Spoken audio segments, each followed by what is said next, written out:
Anywhere you say, anywhere you say, anywhere.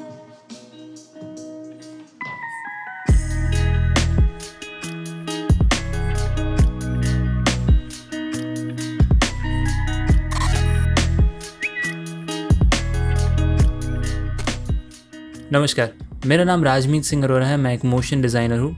इस video में आप कैरेक्टर एनिमेशन सीखेंगे आफ्टर इफेक्ट्स का पपेट टूल यूज़ करके। हम ये एनिमेशन बनाएंगे जिसमें एक लड़की मेडिटेट कर रही है और हम उसका ब्रीद इन और ब्रीद आउट एनिमेट करेंगे। जो एनिमेशन का एंड है उसमें ब्रीद इन हो रहा है एंड देन स्टार्ट में ब्रीद आउट हो रहा है। तो जैसे ब्रीद आउट हो रहा है तो वो सर्कल्स ऊपर आ रहे हैं जैसे कि एयर रिलीज़ हो रही है, और ब्रीद इन करते वक्त वो सर्कल्स वापस अंदर जा रहे हैं। तो हमें एक सिम्बॉलिकली ऐसा लगता है कि ये सांस है जो अंदर आ रही है और बाहर चलेगी, और साथ में कुछ विगल्स हो रहे हैं ऊपर। इसका मैंने रेफरेंस देखा था पिंटरेस्ट पे।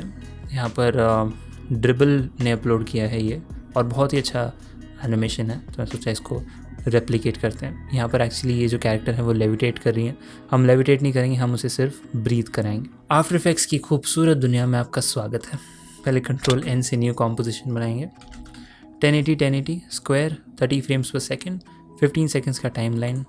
Okay, title action safe on है, नहीं है तो यहाँ से कर लीजिए टाइटल एक्शन सेफ। अब हम सबसे पहले हमारे इलस्ट्रेशन की बात करते हैं। इस इलस्ट्रेशन को मैंने डाउनलोड किया है फ्रीपिक से .eps फॉर्मेट में। तो ये वो इलस्ट्रेटर फाइल है, इसको मैंने खोला है एंड डाउनलोड करने के बाद मैंने इस तरह से हर एक सेक्शन को अलग अलग लेयर्स में डिवाइड किया है। तो आप अगर देखेंगे तो हेयर टेल वो ये पार्ट है, हेयर स्ट्रैंड्स वो ये वाले पार्ट्स हैं, हेयर जो है वो ये वाला पार्ट है। ऑब्जेक्ट्स जो लेयर है इसके अंदर जो मेन गर्ल का फिगर है वो है, तो उसको मैं रीनेम कर देता हूँ गर्ल। हेयर बैक जो पीछे वाले बाल हैं, और फिर मैट जो नीचे वाला मैट है, और एक बैकग्राउंड भी है, उसकी ज़्यादा ज़रूरत नहीं पड़ेगी। इन लेयर्स को हम अलग अलग इलस्ट्रेटर में इसलिए करते हैं क्योंकि हमें आफ्टर इफेक्ट्स में जब हमारे की फ्रेम्स और एनिमेशन करनी है तो हम चाहते हैं कि जो चीज़ें मूव होंगी वो एक अलग लेयर में हो। बस इतना ध्यान रखना है आपको। अब आफ्टर इफेक्ट्स में आके मैं उस इलस्ट्रेशन फाइल को ढूंढूंगा एंड इसको ड्रैग करके हम प्रोजेक्ट विंडो में ड्रॉप करेंगे। अब यहाँ पर कॉम्पोजिशन, इंपोर्ट काइंड, फुटेज नहीं, कॉम्पोजिशन और रिटेन लेयर साइज।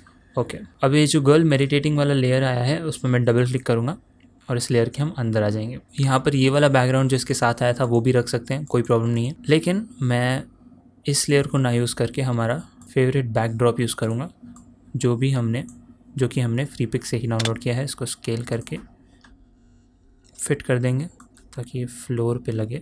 इस बैकग्राउंड को मैं लॉक कर देता हूँ। तो अब हम पपेट टूल यूज़ करके सबसे पहले वो एनिमेशन बना लेते हैं जो कि इस लेयर पे होगा।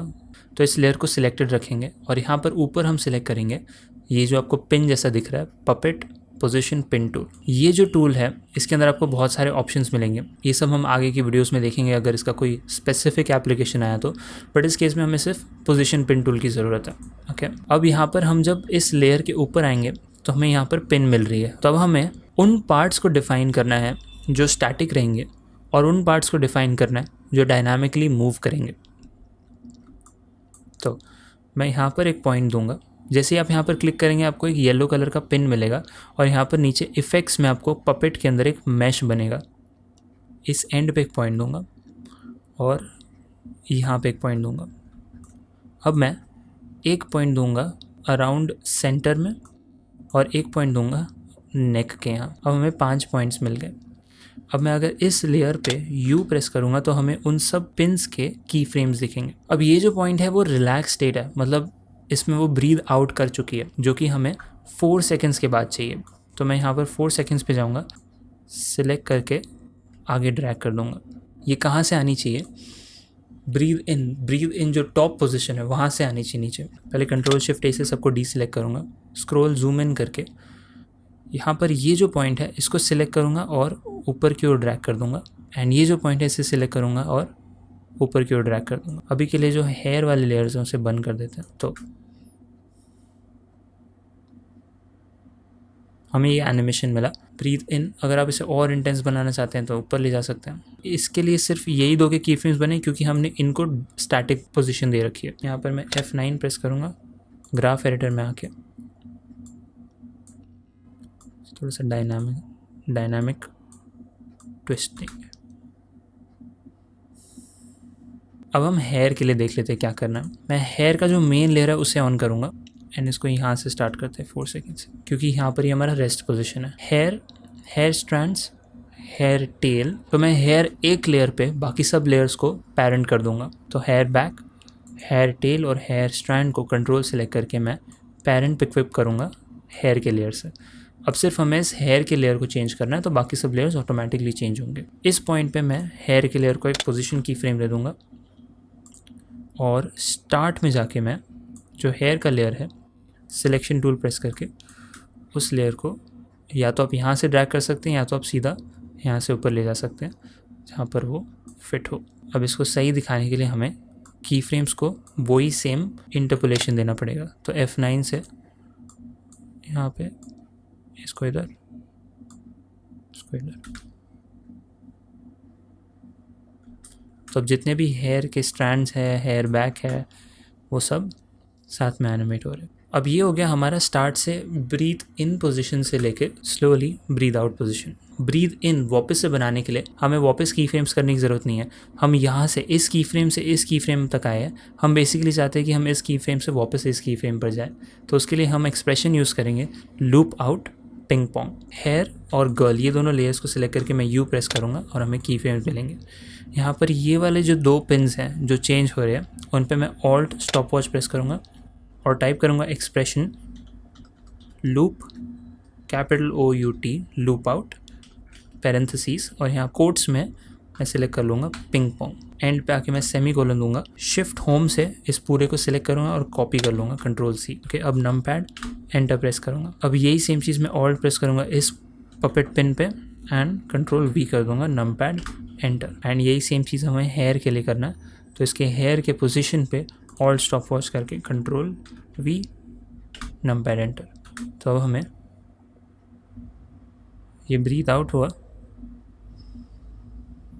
और ये ब्रीथ इन हो गया। अब इसका एडवांटेज क्या है, as long as composition last करता है ये ब्रीथ करती रहेगी। अब यहाँ पर एक थोड़ा सा जर्क आ रहा है बिकॉज ये 4 सेकेंड्स के बाद हो रहा है। तो हमें कॉम्पोजिशन को 4 के मल्टीपल में रखना पड़ेगा 16। तो Ctrl+A करके एंड पे जाऊँगा और ऑल्ट राइट ब्रैकेट प्रेस करूँगा।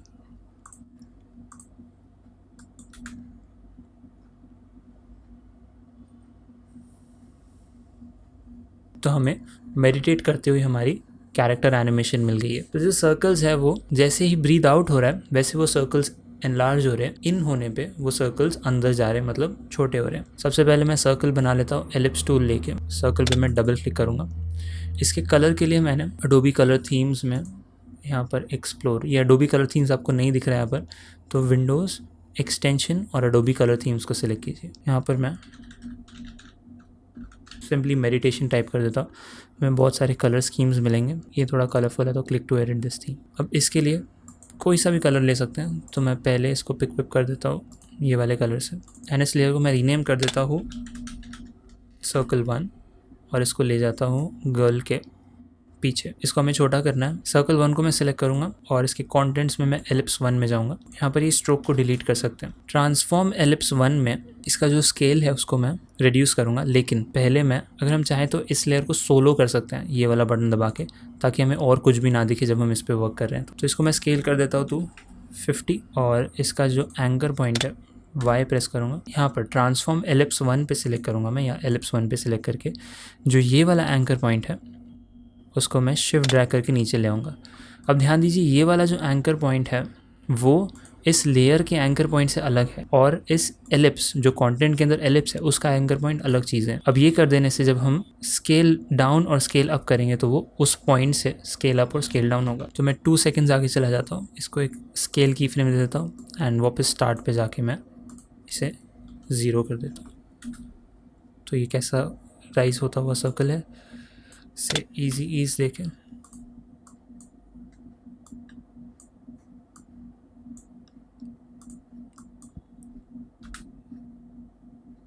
अब इसका सोलो बंद कर देंगे। तो हमें अब जो दूसरे सर्कल्स हैं वो साथ में ओवरलैप होंगे। तो सर्कल 1 को मैं डुप्लीकेट करूँगा और सर्कल 2 को नीचे ले आऊँगा। सबसे पहले इसका कलर चेंज कर देते हैं। तो सिलेक्शन टूल प्रेस करके कुछ अलग कलर देता हूँ मैं। ताकि हमें डिस्टिंग्विश हो जाए। एंड यू प्रेस करके जो हमारा ये वाला की फ्रेम है इस पर मैं स्केल को कर देता हूँ 60। तो इनको थोड़ा सा ऑफसेट करेंगे इन की फ्रेम्स को अराउंड हियर। अब हमें वो दूसरा वाला सर्कल तब तक नहीं दिख रहा जब तक वो उसके ऊपर से नहीं जा रहा। तो हम एक चीज़ करेंगे, ये जो सर्कल 1 है इस पर टी प्रेस करेंगे ओपेसिटी के लिए, और इस लेयर की ओपेसिटी को मैं 80 रखता हूँ। तो हमें थोड़ा सा ऐसे सी थ्रू दिखेगा पीछे। तो इस सर्कल 2 को डुप्लीकेट करके सर्कल 3 नीचे, एंड इसके कलर को मैं ब्लू दे देता हूँ। एंड यू प्रेस करके इसके एंड की फ्रेम पे जाके मैं इसका स्केल कर देता हूँ 70 ताकि वो बाहर चला जाए। एंड ये वाले सर्कल के ओपेसिटी को 70 कर देता हूँ।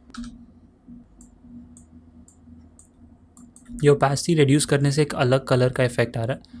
अगर आप ये नहीं चाहते हैं कलर तो आप अकॉर्डिंगली एडजस्ट कर सकते हैं यहाँ से कलर। तो यहाँ पे मैं चाहता हूँ कि ये यहाँ हो और यहाँ पे ये यहाँ हो। एंड देन अब 4 सेकंड्स के बाद हमें पता है कि इनहेल हो रहा है। इन सब की फ्रेम्स को कॉपी पेस्ट और की फ्रेम असिस्टेंट से टाइम रिवर्स की frames, copy paste, time reverse, copy paste, time reverse. और अब इसे की फ्रेम्स को एडजस्ट करेंगे कुछ ऐसे, ऐसे और ऐसे। अब मैं 8 सेकंड पे आके एन प्रेस करूँगा तो वर्क एरिया एंड हो जाएगा वहाँ पे, एंड अब वो वहीं पर लूप होगा। Inhale, exhale, inhale, exhale, inhale. अब इसके अंदर यहाँ पर आपने कुछ क्विकली लाइंस देखी थी, क्विकली वो बना लेता हूँ मैं। वो बनाने के लिए बहुत सिंपल प्रोसेस है। हम हमारा पेन टूल लेंगे, फिल के वर्ड पे क्लिक करके यहाँ पर नन सेलेक्ट करूँगा मैं, ओके। और स्ट्रोक को मैं 5 दे देता हूँ और ये कलर वाइटिश चलेगा। कर्सर पे ध्यान देंगे हम कि पेन टूल के साथ एक शेप है, मतलब हम शेप बना रहे हैं। अगर कोई एक लेयर सिलेक्टेड होता जैसे ये लेयर, तो हम देखेंगे कि एक मास्क का शेप बन रहा है, मतलब हम इस पर मास्क बना रहे हैं। हमें मास्क नहीं बनाना, तो सब डी सिलेक्ट करेंगे, पेन टूल से शेप बनाएंगे। एक पॉइंट क्लिक करके मैं शिफ्ट होल्ड करूँगा और एक और पॉइंट क्लिक कर दूँगा। तो अब इसको रीनेम कर देता हूँ Cloud 1, बिकॉज वो क्लाउड्स की तरह लग रहे हैं, थॉट्स, इमोशंस। अब इस लेयर के अंदर मैं इस लेयर को ओपन करूँगा, कंटेंट्स को ओपन करूँगा। यहाँ पर हमारा शेप 1 आ गया, इसे ओपन करूँगा। अब इस शेप 1 में फिल की ज़रूरत नहीं है, तो सिर्फ स्ट्रोक है हमारे पास, उसको डिलीट कर दिया। यहाँ पर मैं ऐड करूँगा एक चीज़ जो है जिगजैग। अब देखेंगे जिगजैग ऐड करते ही हमें एक ऐसा इफेक्ट मिला है। इसको मैं स्ट्रोक के नीचे ले जाता हूँ पहले तो। और अब जिगजैग में जो सबसे पहली चीज़ मुझे चेंज करनी है, जो पॉइंट्स है उसको कॉर्नर से मुझे स्मूथ करना है, तो हमें स्मूथ विगल्स मिलेंगे। ये जो रिजिस पर सेगमेंट है इसे मैं 5 कर देता हूँ। अब इस जिगजैग को बंद कर लेते हैं। अब हमें इस लाइन को ऐसे एनिमेट करना है कि ये पहले नहीं दिख रही थी, फिर वो लाइन आई एंड देन फिर वो पीछे से कंप्लीट हो गई। उसके लिए हम ट्रिम पाथ्स का यूज़ करेंगे। मेरा फेवरेट इफेक्ट है, हर जगह मैं यूज़ करता हूँ ट्रिम पाथ्स को। आप भी जब मोशन ग्राफिक्स बनाने लगेंगे तो बहुत जगह आपको ट्रिम पाथ्स का यूज़ आएगा। शेप 1 में मैं सिलेक्ट करके ऐड करूँगा ट्रिम पाथ्स। ये ध्यान देना हमें ज़रूरी है कि इस कॉन्टेंट्स के अंदर जितने भी इफेक्ट्स आप अप्लाई करते रहेंगे, ये चीज़ जो ये वाला इफेक्ट है वो ऊपर की सब चीज़ों को इफेक्ट करेगा, तो इसलिए ऑर्डर मैटर करता है यहाँ पे। ट्रिम पाथ्स में मैं इसको ओपन करूँगा 2 सेकेंड्स पे, मैं चाहता हूँ कि ये यहीं पर रहे, तो एंड जो है 100 उसको एक की फ्रेम दे दूँगा। स्टार्ट से मैं एंड को 0 कर दूँगा, तो अब ये कुछ भी नहीं था एंड देन ये 0 to 100 हमें कंप्लीट होता हुआ दिखा। अब इस पॉइंट पे मैं स्टार्ट को एक की फ्रेम दे दूँगा एंड 4 सेकेंड्स पे आके मैं स्टार्ट को भी 100 कर दूँगा, तो हमें इस तरह का एक इफेक्ट दिखेगा। ये आया एंड देन कंप्लीट हो गया। इन सभी लेयर्स की फ्रेम्स को सिलेक्ट करके F9 ईजी ईज। अब इन सभी की फ्रेम्स को सिलेक्टेड रख के मैं ऑल्ट ड्रैग कर दूंगा और इसको 2 सेकेंड्स तक ले आऊँगा, ओके। तो ये थोड़ा सा फास्ट बंद होगा। तो ये हमारा Cloud 1 हो गया। कंट्रोल डी से Cloud 2, फिर शिफ्ट डाउन एरो से नीचे ले आता हूँ, डुप्लीकेट Cloud 3। अब इन तीनों लेयर्स के मैं की फ्रेम्स को ऑफसेट कर देता हूँ यहाँ पे और इसको यहाँ पे।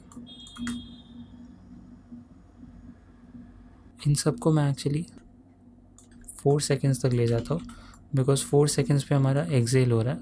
तो अब कंट्रोल ए से मैं एक को बंद करूँगा तो सब लेयर्स बंद हो जाएंगे, कंट्रोल शिफ्ट ए। अब 4 से हमें आगे चाहिए, राइट।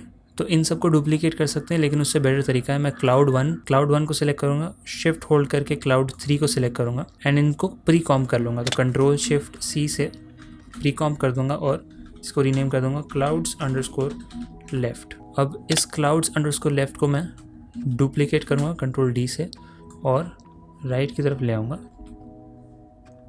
cloud_right। ये मैं चाहता हूँ कि चालू हो 4 सेकेंड्स के बाद। तो यहाँ 4 सेकेंड्स पे आके मैं लेफ्ट स्क्वायर ब्रैकेट प्रेस करूँगा। इसको मैं चाहता हूँ कि ये यहाँ तक कंप्लीट हो जाए, जिस पॉइंट पे सर्कल्स एंड हो रहे हैं वहाँ पर कंप्लीट हो जाए, तो उसको एडजस्ट कर लूँगा।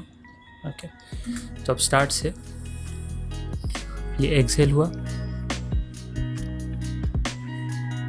और भी एडजस्ट कर सकते हैं जिस तरह का इफेक्ट चाहते हैं।